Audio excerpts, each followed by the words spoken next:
What's the meaning of aerodrome?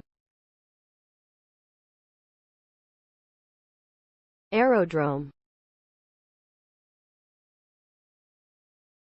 Aerodrome. Aerodrome. Aerodrome. Aerodrome.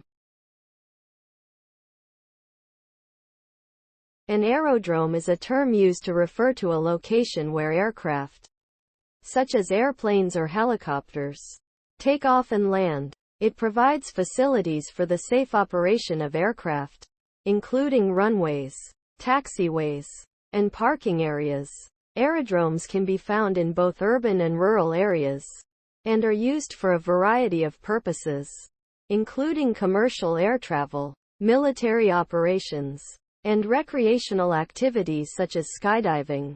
They are an essential part of modern transportation infrastructure, connecting people and goods across vast distances and facilitating global trade and commerce.